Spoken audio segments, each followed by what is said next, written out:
Awesome. It's recording. All right. I'm going to read this intro part that they gave me. I don't know if they'll use it, but I want to use it. I want to read it anyways, just in case they need it. Are you good with that? Yeah, totally. All right. Larry Kasanoff is a Hollywood disruptor. He's a producer who has made over 200 feature films, animated films, and theme park rides. Larry will be the first to tell you that excelling in any creative field requires taking big risks, which is kind of interesting because he and I, before we even started recording this, started talking about taking big risks. His new book, A Touch of the Madness, encourages people to be their most unfettered creative selves by embracing their crazy side. Larry uses memories from working on some of the biggest box office hits to share with his readers the 3 principles that form the foundation of a thriving career in any industry. Larry, after that opening that obviously the producers or writers wrote for me to actually do that, I'd like to welcome you. And I've already enjoyed the conversation. And hey, man, what's going on? Thanks. Yeah, that's a great opening. I should quit while I'm ahead. We should go. That's it. Thanks for coming. We are done, folks, right here. We're good. Yeah, but that's the reality is we've got a little bit more conversation, and we talked a little bit about this because we're going to get into some success stories here. But your name is associated with a slew of blockbuster films, to name a few that, again, are my favorites as well. And I don't even have to like make that up. Like, I have vivid memories of each of these films that you have been behind, these projects, which I think are absolutely amazing. True Lies, the Mortal Kombat franchise, Platoon, Dirty Dancing, Terminator 2 Judgment Day, just to name a few. If you had to pick one of those out of that, which one did you enjoy the most and why? I get asked that question all the time. And no, it's okay. But I don't really look at it that way. I always think when people say, what's my favorite film that I've ever made? I always say my next one. And that's not really flip.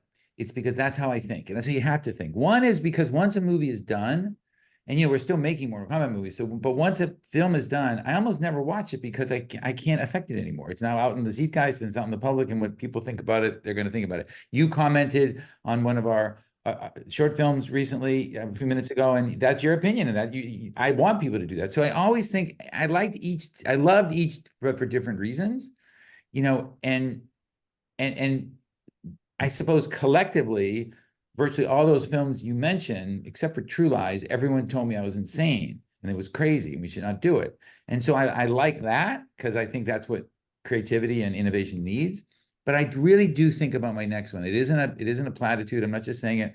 I have a ton of movies I've developed, and we're now, after the strikes are over, we're setting forth to make. And that's how I think every day. That's what I think. I think of the next one, the next one, the next one. I rarely look back. Once that game is over, now it's the next game. Yeah. Wow.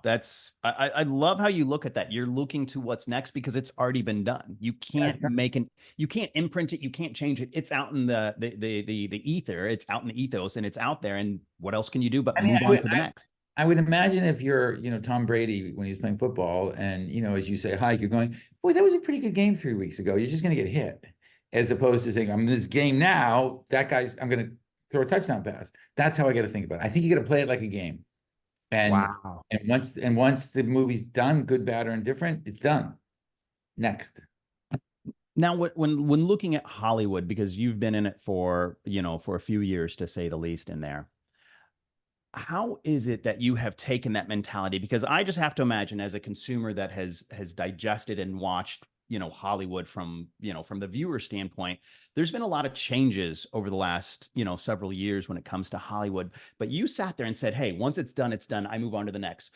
Can you remember the moment in your life when that mentality kicked in for you? And what was that like to sit there and say, this is why I started making that decision, and this is how I live my life, is we're done with this one, it's time to move on? Yeah, I can remember. I'll tell you. So I wanted to be a movie producer since I was a little kid, and I got really lucky. And after school, I got a job as head of production, acquisitions, and co-production for a new independent film studio called Vestron.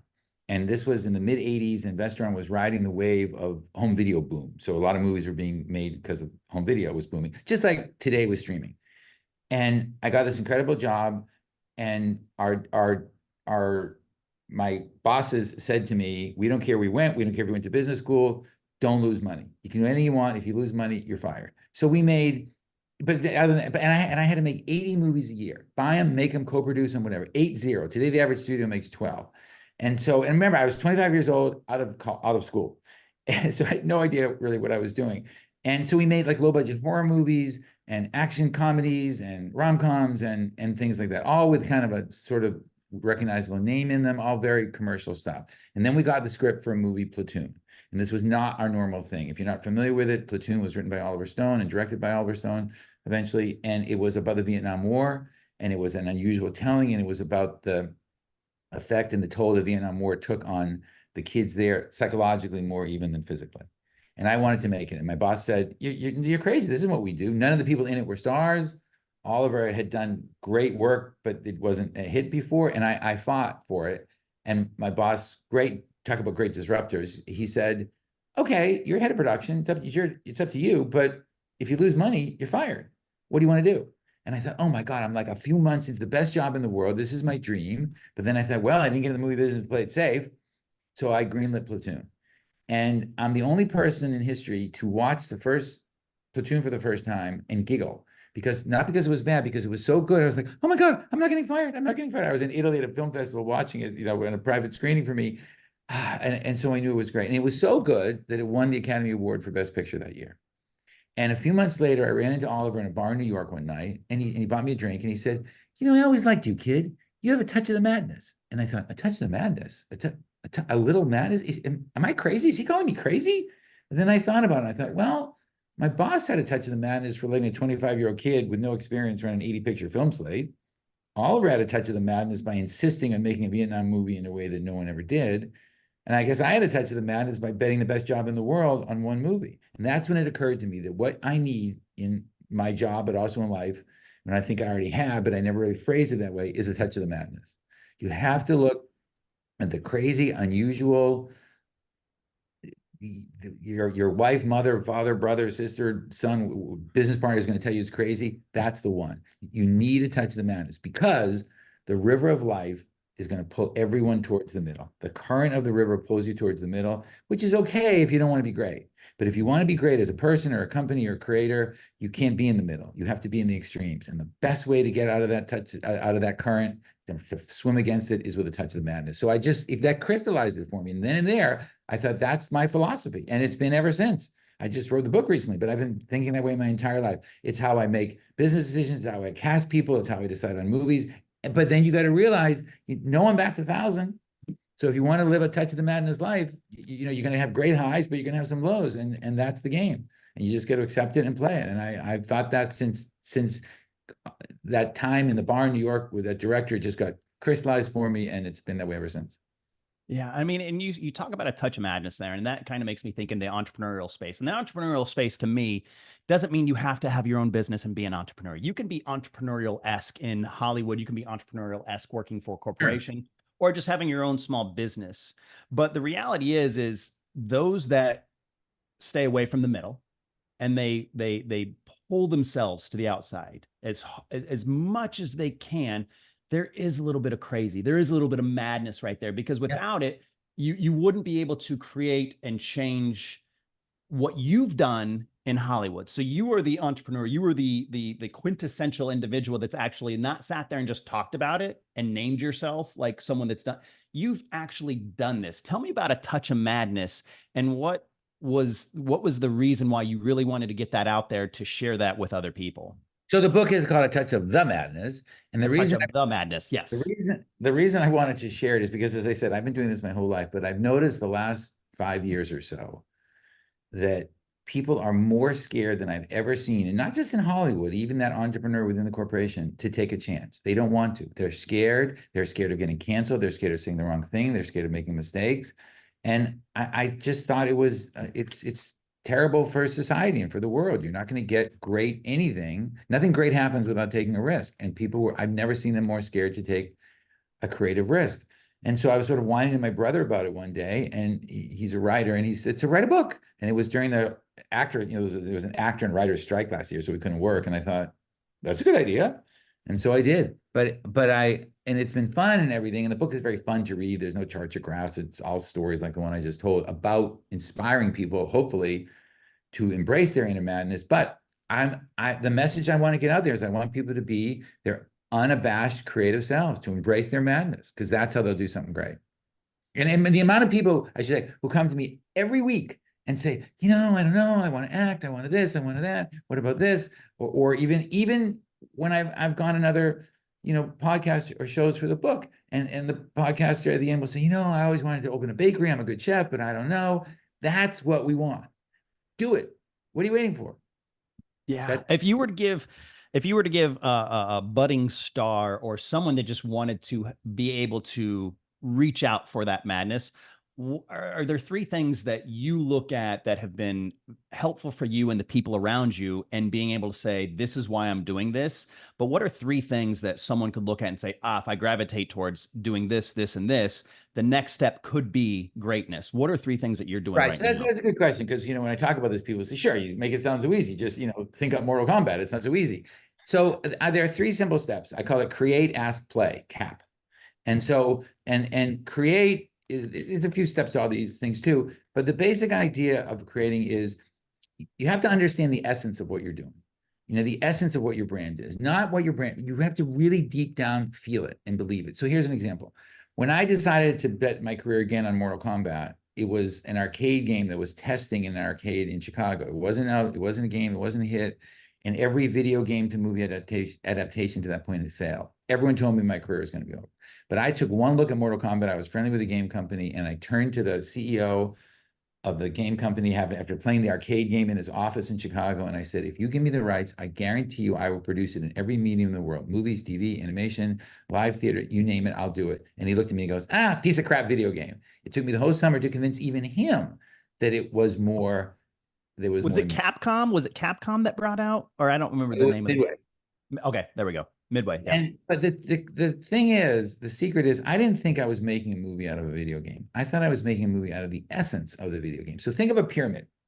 And the top of the pyramid, you'd think in this case, is the video game. No, to me, it's one down, it's one rung down. The top is the essence. And I always thought, it's my opinion, but as the producer, I always thought that the essence of Mortal Kombat was empowerment. Martial arts really shows that you don't have to be the biggest in the block to win. If you study and do hard and concentrate and direct, you can overcome bigger foes. And, it's empowerment wrapped in a beautiful, glamorous picture we have of great music and great great locations and stuff, but that's not really it. It's empowerment. And so once you say it's empowerment, you say, okay, here's the video game. Okay, you go back to that. Here's the movie. You go back to that. So we're not making the movie off a video game. We're making it off the essence of what made that video game successful. That's the first thing, is essence. And then there's a few other steps, but the final thing is, once you now have honed your idea, the essence, that current of the river of life is going to get stronger, and people are going to pull you away, and they're going to try their hardest to dissuade you every single day, even if they don't mean to, even people who love you. It happens to me with my family sometimes, and they don't mean to. So here's an example there. When we did Dirty Dancing, it was a movie that was in turnaround, meaning another studio had started and stopped it, and we got it, and we didn't know what, it was a musical set in the 60s. And fortunately, the president of our company knew a music kind of film producing impresario named Jimmy Einer, who was friends with, and he called Jimmy. Jimmy's kind of a legendary music producer, among other things, and said, you got to come help and supervise this movie. And Jimmy agreed. And so once we had Jimmy, we knew, all right, we're in great shape. If you're making 80 movies a year, you just have to make sure someone knows what the hell they're doing. And fortunately, we got Jimmy, and then Jimmy brought in this genius music supervisor named Michael Lloyd. And so the first thing that Jimmy and Michael did is they got a hold of the song, which had already been recorded, a version, Time of My Life, the big hit song from the movie. And it wasn't the song you hear now. It was a high falsetto disco song. And they wanted to, no. They wanted to re-record it lower, more ballad, deeper, slower. No one wanted to do it. They got Bill Medley of the Righteous Brothers to do it, I think, as a favor. And then they sent it out to everybody. They sent it to the record company, they sent it to the director, they sent it to the management of everybody, and no one liked it. And they all sent Jimmy and Michael notes saying, listen, you got to change it. Will you make this change? Will you make that change? Tons of notes. And Jimmy and Michael were so gracious, and they said, sure, we'll do every one of them. Just give us a few weeks. And a few weeks later, they sent out version 2 with a note saying, we tested this on some radio stations. In those days, radio stations were very important to the marketing of music. But if the radio station hadn't liked it, it would have been screwed because that's how you got your single out. And they said the radio stations liked it. And so then they got notes back from everyone, the same crew they sent out the first cut to, and said, oh, we love it. Thanks for making the changes. It's fantastic. So the Touch of the Madness quiz is, what did Jimmy and Michael change between the first cut of their new version and the second cut of their new version? And the answer is, here's what they changed. Nothing. Not a thing. They changed the name on the label. That's it. They just wrote V2 new date. And everyone loved it because they doubled down and they went direct to radio stations. And if the radio stations hadn't liked it, that's the public. I said they would have been dead in the water. And because they liked it, everyone else liked it. That song won that year the Grammy and the Oscar for Best Song. All because they didn't change. So that's the create part of it. You gotta come up with the essence of your idea and believe in it and hold on tight and never, ever, ever let go, because the current will try and make you let go like crazy. That's the first. The second thing is ask. Ask, and then ask again. You have to be willing to ask anybody anything in pursuit of your goals. Anybody. And so we have a million examples of that, but during the pandemic, we did an animated movie named Bobbleheads with Universal, and we wanted Cher to be in it and use her likeness as Bobblehead Cher. And everyone said, there's no way. And we asked, and Cher was wonderful and said yes and did it, and she was great in it. And after the movie came out, People magazine said to Cher, you've never done an animated movie. Why did you say yes to this one? And she said, I've never done an animated movie because no one ever asked me before, Larry. And so if you can imagine that Cher, one of the most iconic people on earth, is sitting there and no one ever asked her. Imagine who's ever listening to this in your life, who you're not asking because you think, oh, they'll never do it. They get asked all the time. Cher had never done an animated movie. And we just happened to be the first to ask her. So ask. And the last one is play. You've got to do this stuff in a state of play. I know it's hard, but the more you can, you're creatively more open, you're more relaxed, you'll make better decisions, but it's also fun. It will also motivate your staff, your group, your crew. There's a million examples of that I can give you if you want, but play, create, ask, play. And that's it. And so when people say, well, how do I start? My suggestion is, and I would ask everybody, you probably already do this, but I would ask your listeners to say, who in the world do you want to ask a question to? And it's going to have something to do with your goal. It can't just be, what to eat for breakfast. And why not ask them? Call them, email them. I mean, when I started doing this in college, I had a great professor who taught me this. And in those days, you either had to physically call up somebody or write them an actual letter. Now there's so many ways. And don't start with your share. Start with Uncle Phil and ask him why he never comes to Thanksgiving. But just call people and ask them. And literally challenge yourself, if you're listening to this, to say, okay, whatever day it is, by Friday, I'm going to call somebody or reach out to them or DM them and ask them a question. And do it. And that's a good way to start. And then once you start, it becomes like a habit, and the madness becomes addicting, and you do it more and more and more and more. Play. So you go to work. So you manage a group of architects somewhere. Say, you know what? Why aren't we going bowling this afternoon? Go bowling. Do it. Do something playful at work, and just get a start. I love all three of those. I gravitate towards the last one, which is play. Again, love the ask, but I gravitate towards the last one, which is play, because I'm not sitting in this chair having this conversation without you if I didn't start to look at the world through the lens of a child. When I became a father, I'm like, it was like I through the years, the childlike curiosity had been taken out of me, but it hadn't been taken out of me because no one can take that out of you. It had just been, I had shoved it aside. Yeah. But when I started to play and look at the lens through like, why not?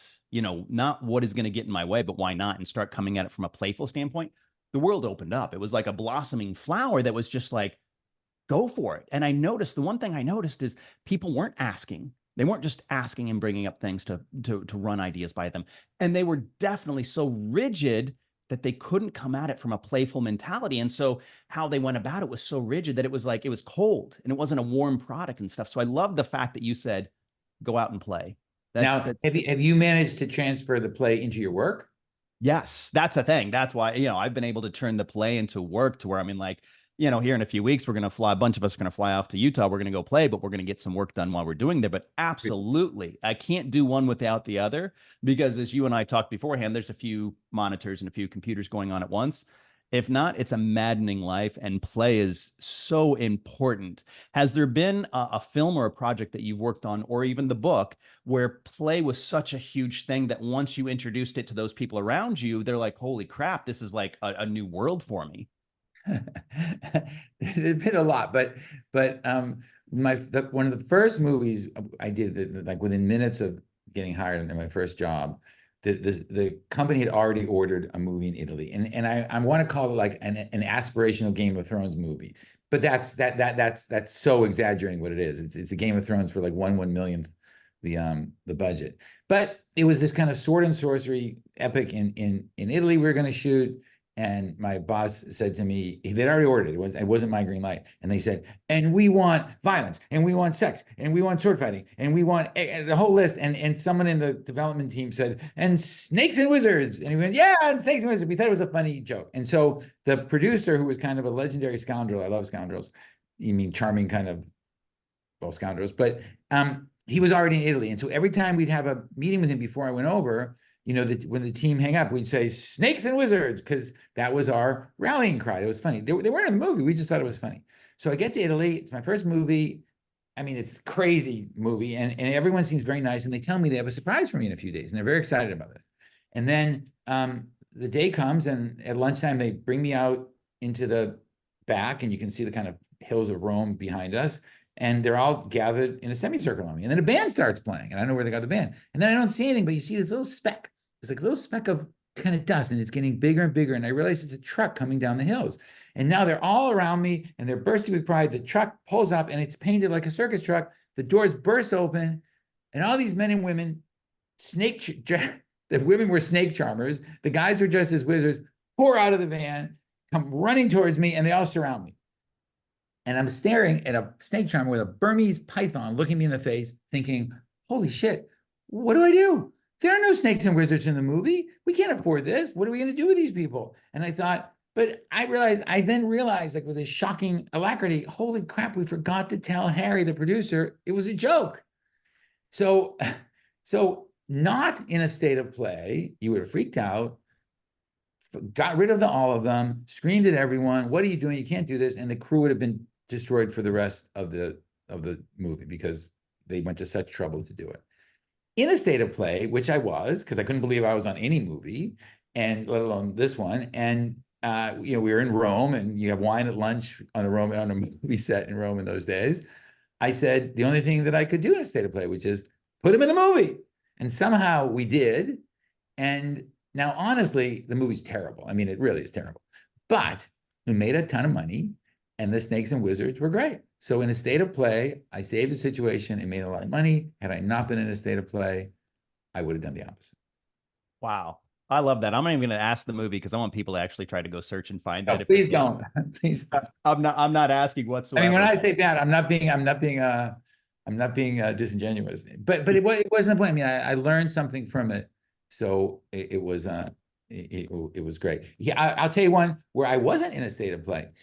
At that company, Vestron, at one point there was an art film division, which is really not my thing, but it wasn't doing well, so I was asked to take it over. So I did, and we had to fix some of the movies. So the problem was you had movies that, you know, were finished, but they weren't correct.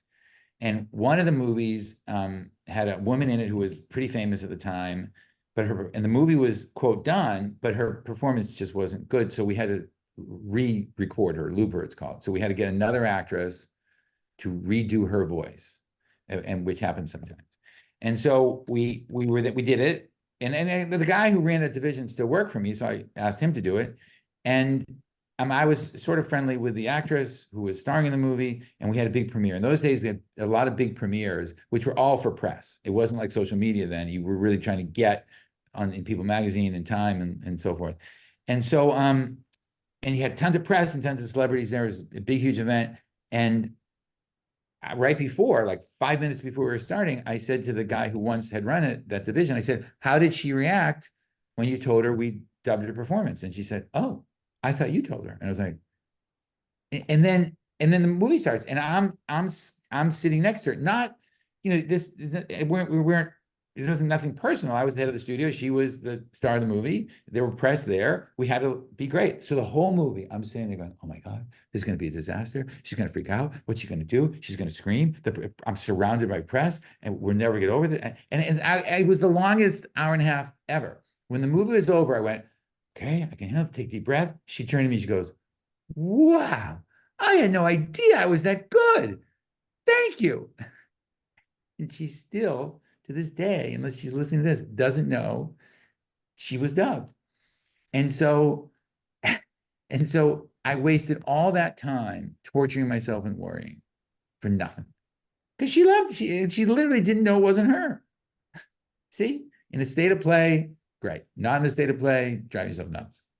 And how often do we do that? We Always. create these unexpected potential outcomes that actually wreck us, whether it's for a day, a week, a month, or a year, that never end up coming to fruition because of that, staying away from that state of play.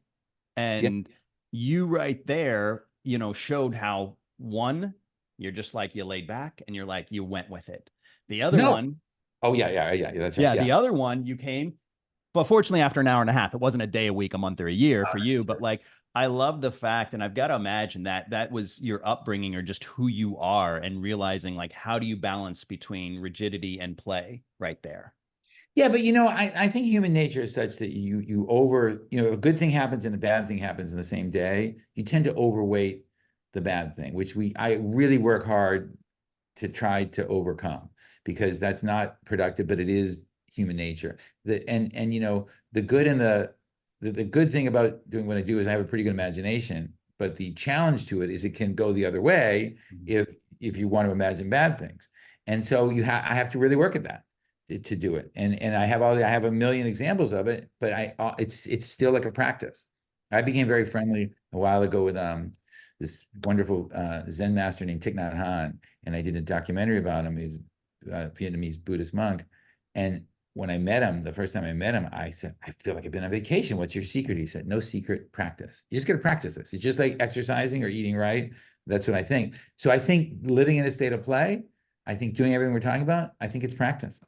I think repetition, consistency, and doing it over and over and over again, because you can start seeing things. There's little breadcrumbs along the way that you're like, oh, I've seen this before. And it might be a different domain, a different example, but still you start picking up on those clues. And then people around you start to get that, that they realize like, hey, Larry knows what's going on. So let's gravitate towards that. But it's got to be those clues and the experience that you've built. Now, you've disrupted Hollywood in different ways, from the financing models, working in the film industry. A lot of our listeners are entrepreneurs, or wanting to, get into the entrepreneur world and learn about success.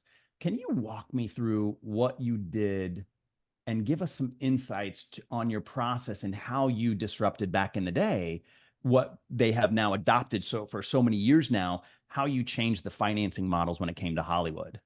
Well, I think I'm as I said, my next one. So the next I'm working on a new one, but I don't think of myself as disrupting or doing that. I think of, you said earlier, the movie business is always a changing landscape, and it really is. And so I always think, what's the best way to tell the stories I want to tell in a successful manner? And I think it's a big mistake to look at technology, whether it's financial technology or another kind of technology, in terms of, well, the technology is there, what can we do with it? So, in other words, when we make theme park rides, and you always have to do something new and different, because it has to be, showstopper and survive for years and years, and people have flying to see it. So a long time ago, we had this idea to make a theme park ride for Star Trek, and we wanted to be if you're a Star Trek fan, on a Borg pod, which is, Borgs are the cheap bad guys, and they fly around space in these pods. And in 3D in those days, stereoscopic 3D, 3D cameras never moved. They didn't have the technology to move, and they were always stationary. But we had this idea for a moving 3D shot, it's called a Steadicam shot, which had never happened before. So we had a theory on how to do it. So we pitched Paramount, we got a yes, and now we had to go invent the camera, because it was only a theory. So we invented the camera with another company, and it worked, and it played for years and years and years in Vegas, and it was great. But the only reason we did it was because we wanted that shot. It wasn't like we thought, hey, maybe we should just invent a camera. After that, and that helped start what a while ago was a kind of craze in 3D filmmaking. And a few months later, a big network came to us and said, we're going to start a new channel. We're going to start a 3D channel. Can you make us content? And I said, sure. And I went through all the things that I just said. I said, well, what's the essence? Like, what's your brand? They said, we don't know. We said, oh, well, what kind of programming do you want? They said, we don't know. We said, why are you doing this? They said, well, because everyone else is. And they were gone in 6 months. So, I mean, their new venture was gone in 6 months. So the whole thing is to let the need drive you, let the goal drive you. And I can go over all these models, but it's not really, what's important is what happened. I mean, it's going today, and I'll give you my quick theory of what I'm doing. I would say the next one today. The film business as we know it is always changing. And as we've known it in the West for 120 years, about 90% of the revenue from the film business in the West comes from Western Europe, North America, Japan, and Korea. That's 20% of the world by population. That means 6.5 billion people historically, essentially, we're not making money from.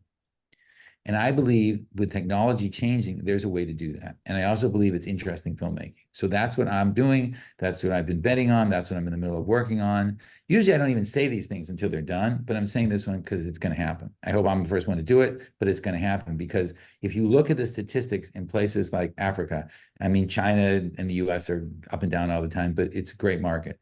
And there's a huge amount of people. And there are great stories hiding in plain sight that you can use that encompass everybody. Now what happens in the film business is a movie's made in India, someone likes it, they remake it in the US and they remake it in China. My theory is, no, let's make one movie for the world and we can therefore make more money, spend more money in the movie and give a better product. And so there you then look at the financial way I'm trying to do it, but also AI is a great example of that because there's AI dubbing, which is almost, it's not quite there, but it's almost there, which allows you to dub someone in any language, and then the AI will move the lips to match exactly the new language. So that means all these things that people say, let's face it, we say we don't, but we all do. I'm not going to watch this movie. It's in a language I don't want to go see the subtitles. You won't have to anymore. So it's a long answer to a question, but it's really a short answer. Do it based on your goal, not based on the fact that something is there.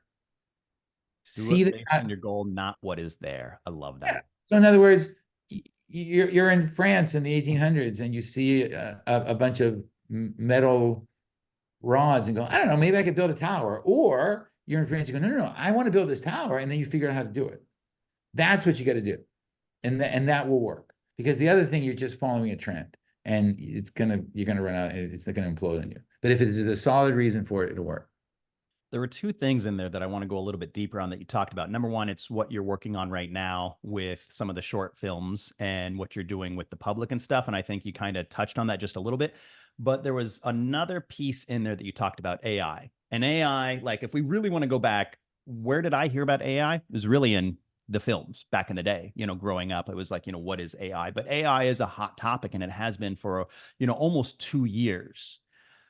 How do you see AI shaping what you're doing now to make your life easier, but also at the same time, we do realize one of the hot ticket items, with what you hear in the news is how it's taking jobs away from creators. And I do consider myself a creative. I obviously consider you're obviously a creative. Like your life is like a big playhouse that you have just gone and built and created yourself. Where do you see AI going, and how do you navigate and thread that needle as people are realizing that, hey, it could take some jobs away? What are you doing with AI right now that you find it fascinating? So I think with AI, there's a ton of opportunity before the machines take over. And so whether we like it or not, you can't stop the onset of a new technology. The tsunami is coming in, so you better learn how to surf. So first we have to have that mentality. But second of all, for me, it's a little weird because when we were doing Terminator 2, we talked about this stuff, but always in the context of a fictional movie. And now almost in some cases, I'm having the exact same discussions, but it's no longer fiction. So it's really a little bit bizarre in a kind of cool way. But if you stop and ask yourself that question about, well, what about jobs? And what about this? No one wants jobs to go away. But movies have two problems today. One, they cost too much money. And two, I told you what I'm trying to do to get more revenue into them. So there's a cost revenue thing there. And the other problem is just it's a politically correct time, so it's hard. But if you make a movie and you figure out how to make the movie business make more money, there'll be more movies. And every time we've been involved in a new technology, just me, home video, digital filmmaking, the 3D Steadicam, the goal always, oh my God, the cry always was, it's going to be over. There's going to be no more theatrical. There's going to be, and it never happens. The pie gets bigger and bigger and bigger. The slices get a little smaller, but the pie gets bigger. So for the movie business, and I can't speak to other business about AI, it's great because I just gave an example. If you can now take a movie, there's never been a real hit Indian movie in America. You know that? There's only been a couple of hit Indian movies in China. There's only been 2 Chinese hit movies in the United States. That's crazy. We shouldn't think of them as Indian movies, Chinese movies. We should think of them as world movies, and AI helps us do that. And it helps us make movies better. The whole history of the business, or any business, certain jobs get replaced. I mean, it probably wouldn't have been great to be a horse and buggy driver in the early 1900s when cars came in.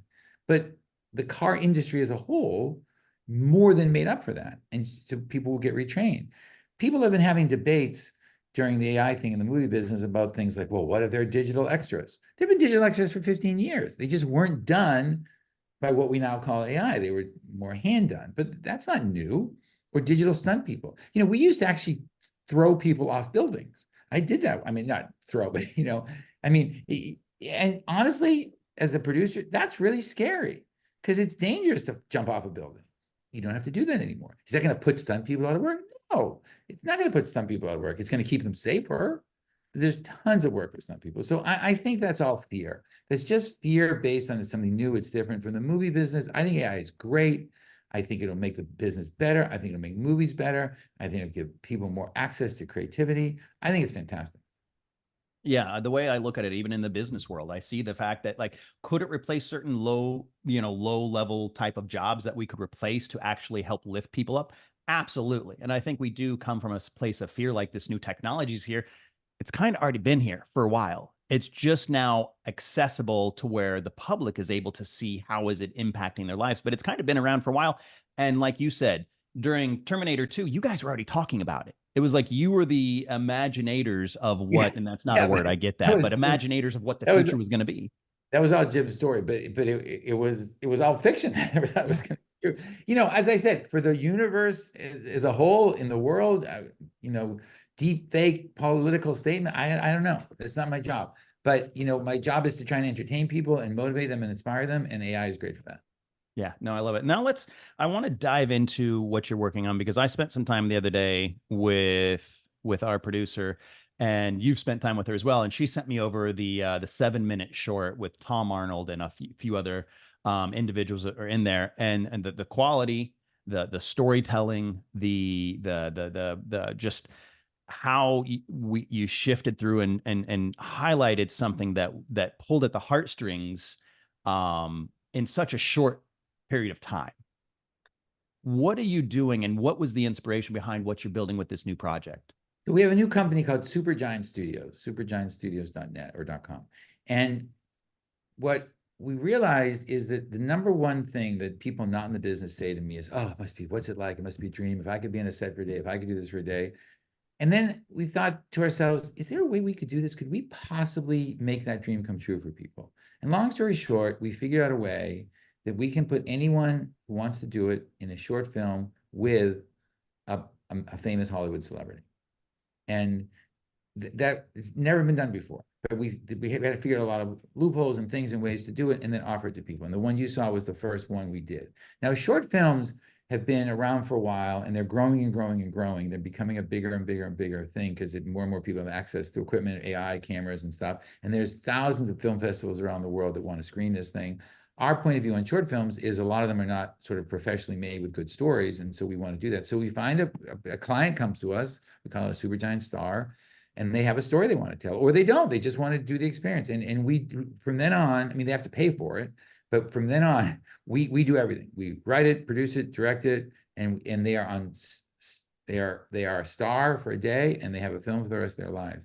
And so far, the people who've done it have all said to us at the end of the day, this was literally the best day of my life. And sometimes it's like with that story you saw with Andy and Tom, I know Tom from True Lies, that was a really personal story to that woman. You can see it on our site. That's a really personal story to her, and it's quite moving. And so some of these, we found that some of the clients who we just thought we kind of make them superheroes in their own little short movie, they actually have a great story to tell. And but all they do is they talk to us. We have a team of writers. Once they come to us, we do everything, and we find the celebrity, and it's never been done. But we thought, well, why not? Why can't you do something like that? Again, touch of the madness. Why can't you go to some of these celebrities and say, these films are really good?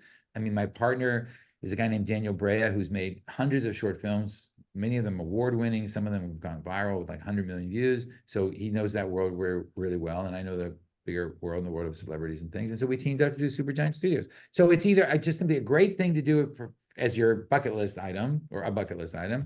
It's a great thing to do if you simply want to get a little bit known more in an unconventional way. You have a film, or if you have a story you want to tell.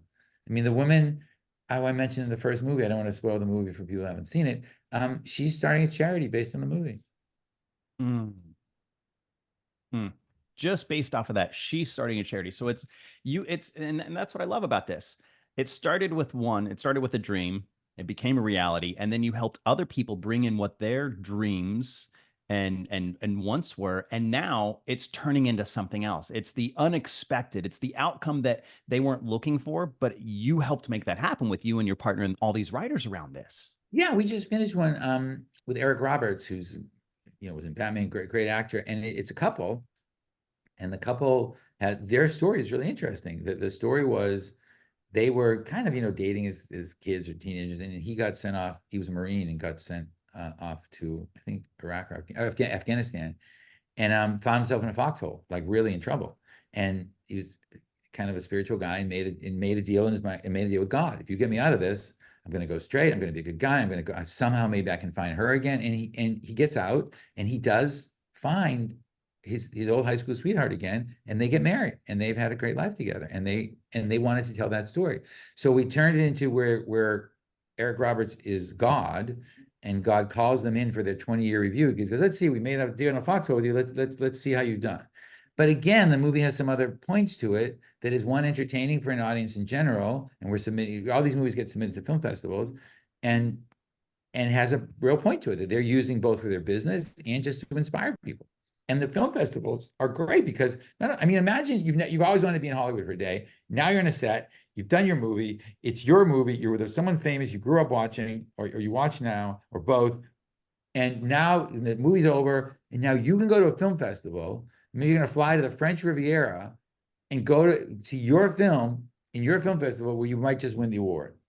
And we make that happen for people. So it really is quite gratifying to make these dreams come true. We didn't really, we expected the business would work, but we didn't expect it would have this kind of human side benefit of personal stories being told.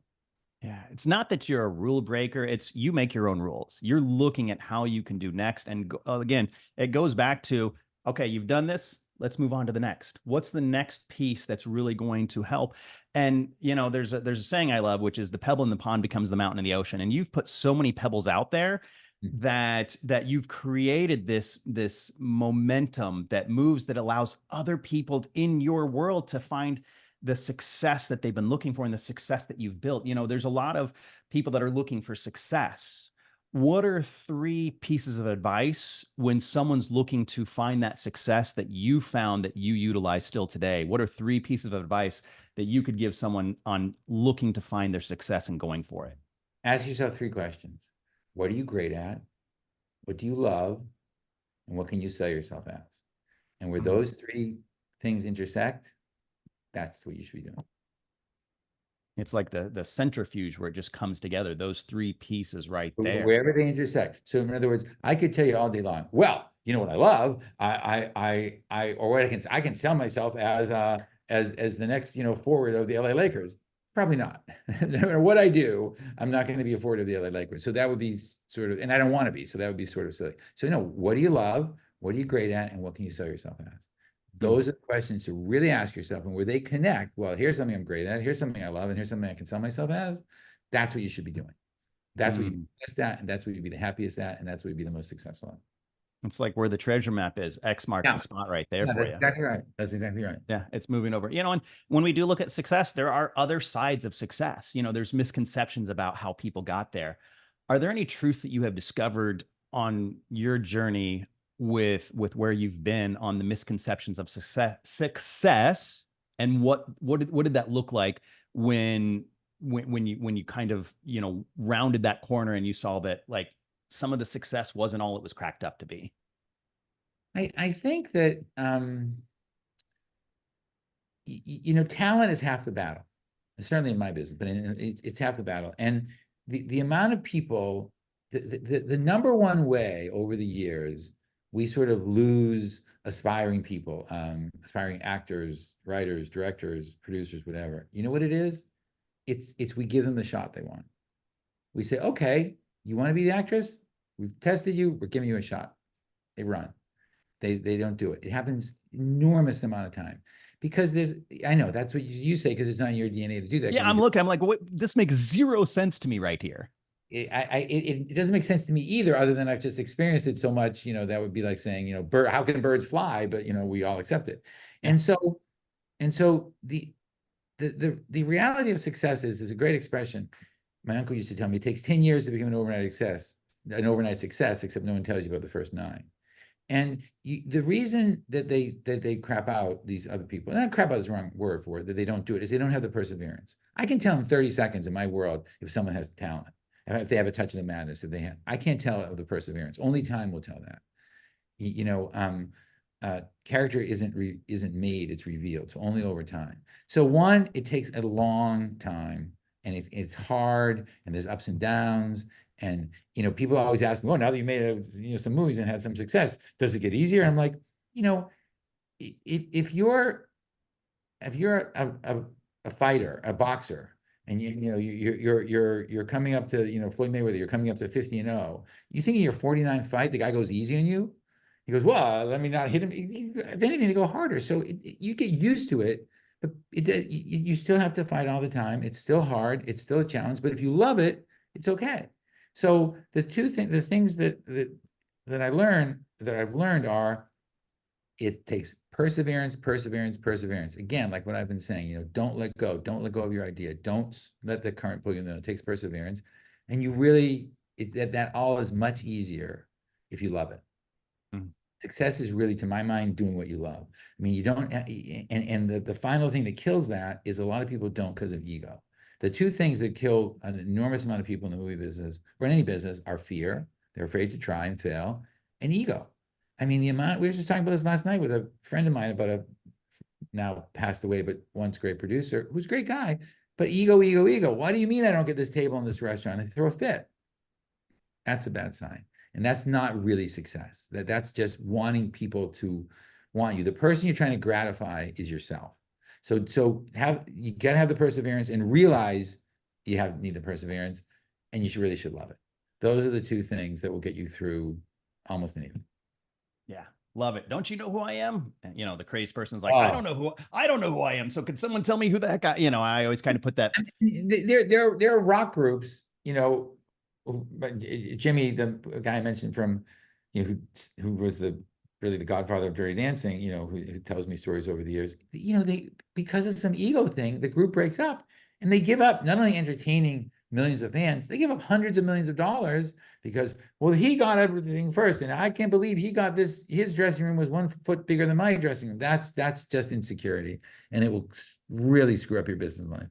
Yeah. You know, do you see that with, you know, what we talked about, the changing, and again, it doesn't have to do with AI, but do you have any fear regarding the future of entertainment, of the entertainment industry? And how do you think it can be addressed on those people that are coming from a place of fear? Because we just kind of talked about it, you know, the musician that goes into a restaurant and it's really from a place of insecurity. But do you see anything that's changing right now in Hollywood, or the entertainment industry in general, that you see you could really make a big shift in how we do things going forward? The most dangerous thing we've faced in my lifetime is the last 5 years of political correctness, because you can't make art that way. And when I used to go to some other countries, or I still go to other countries that are not democratic countries and have censorship, I think, can we really do this? And in a way, we've become like that, which is why, as I mentioned, I wrote the book. But that's not new. That happened in the 50s. It happened in the 30s. it happened in the 1500s. After the Renaissance, the Italian Renaissance, they changed their minds a few years later and started covering up the Botticellis. So this is just something that happens I don't know why, but it happens in humanity. If you look at what's going on in the entertainment business today, and you look at what was called the McCarthy era in the 50s, it's almost the exact same thing. So one has to hope, and I think it is getting better, that the kind of ice is cracking on this insane political correctness. And I think the ice is cracking on that. So I think that will be overcome. But other than that, no, nothing's different. When we did T2 and it was morphing in the movie, it had been tested, but not to the extent of the movie. And who knew? But then a year later, you could buy a morphing program for $99. So it changed things, but now you had to come up with a new way to use it. So these things and this technology, I think you have to embrace it. In a creative business like AI or digital filmmaking, or all these things, you have to embrace it, and you have to be different, and you have to tell great stories. So no, I think it's great because the audience, that's the final thing too, I should have mentioned. Who do you work for? In my world, in your world, you work for the audience. You work for your customer. You don't work for your boss. You don't work for the CEO. You don't work for the director or the producer. You work for the audience. You think the audience doesn't want to be entertained, especially now because it's a tough climate out there. So the audience wants to be entertained. We work for the audience. That's it. And the audience hasn't changed their mind because some gatekeepers on what used to be called Twitter have. They haven't. And so that's it. Yeah, one of my favorite lines, and it came to me, is, "Are you not entertained?" And that was a very poor, probably Russell Crowe, if I could remember, from Gladiator, who they're getting ready to do that next movie. But like hearing him say that, what core beliefs or value do you hold that you feel are most misunderstood by others, and how has it shaped your approach to not only business but life? I think, what's been interesting about this book is a lot of friends and family. And again, the book is very fun. It's just stories like I told, trying to inspire you to be your best creative self. And a lot of friends and family have said to me, I had no idea you did all this stuff. I didn't know that. Because I realized over the years, I started not telling a lot of my non-industry friends a lot of things because it's very hard to explain our business to people who aren't in it, because it's crazy. And so the core beliefs I hold are, I can still be in this business and be what I think is a good person. I have my morals that I follow. But do I spend time looking at, who's a gorgeous model I can put in this? I spoke at some event once during the production of Mortal Kombat, and it was such a highbrow event of politics and digital this, and I looked at the audience and I said, I think I'm here in the wrong place, because you guys are talking about, this guy's a Nobel laureate. This guy's talking about peace treaties and God knows where. I said, I'm going home and figure out who beats the hell out of who in the next Mortal Kombat movie. But I actually think that what we do is great because it entertains people. So my world is different than the world of my friends who move to Orange County and play pickleball every afternoon. It's not better or worse. It's just different. But the more I do things, the more I believe in it, the more I like the madness. And I always have, but as the days go on, I like it more. Yeah. So that's the core value of what I espouse in the book and what I talk about, which is embrace the madness, make great things. That's it. I was with some friends recently. They're dear friends. They're wonderful people. They live in a great place. It's a perfectly manicured community in Orange County. And I thought, not for me. Not great for them. It's not for me. So again, it's back to why, because I love it. And so it's back to what I said earlier. The core values are, have perseverance and do what you love. And it doesn't matter what anyone says to you, because they will continue to, even to me at this stage, continue to say, well, maybe you should think about, but yeah. Do what you love and do it with those that you love. And that kind of brings me to my next point right here, is partnerships.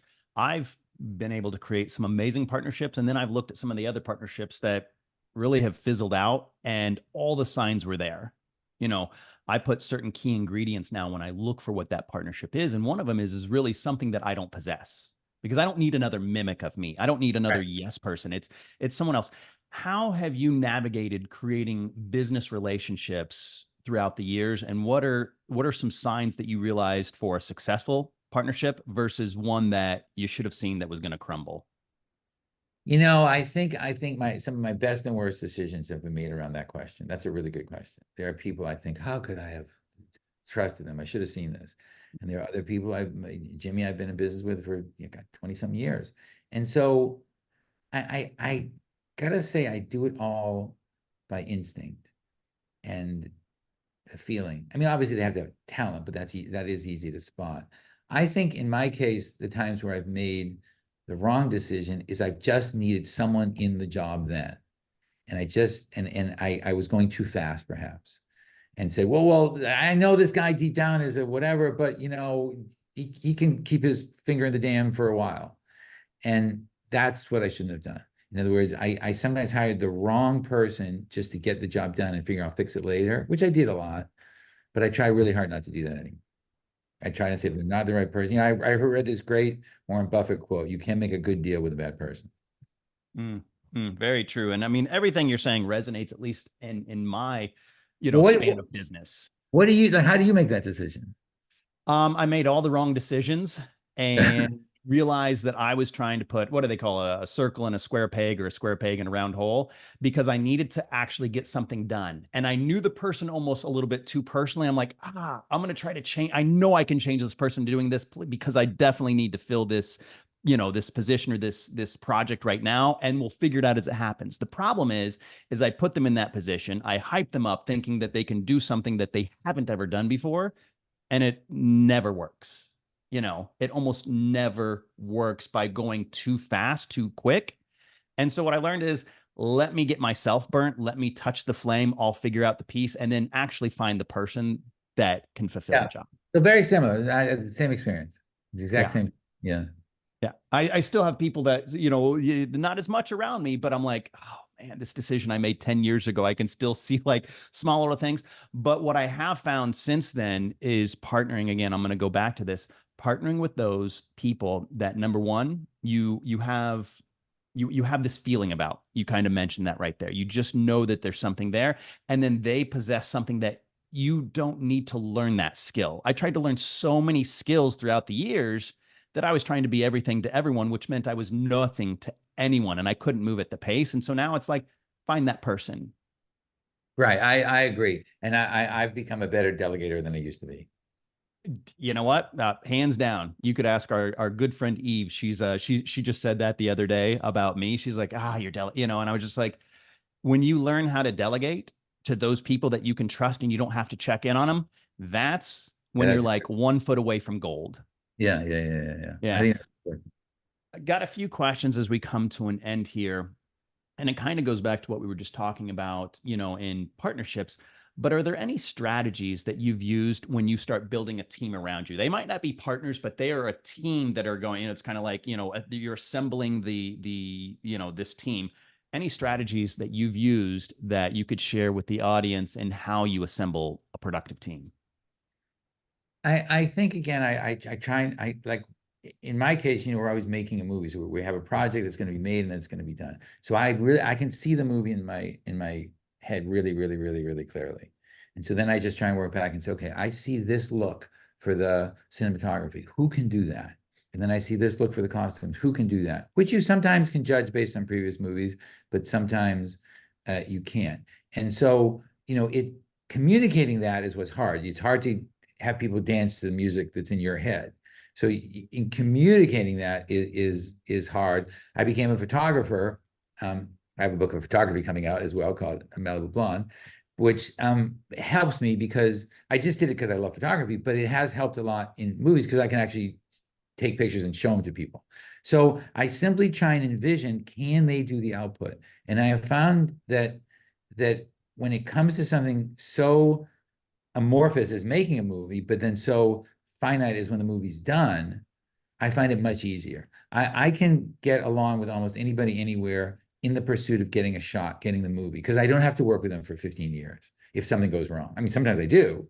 We use the same music supervisor for 30 years, but it's just, can they do what I envision they can do, the movie needs? Can they fulfill that thing? Now, the question is, what if they say, well, I haven't, but I can? Are you going to buy that? That's where you got to gamble a little bit. Okay, you're going to buy that this person can do that even though they haven't done it yet.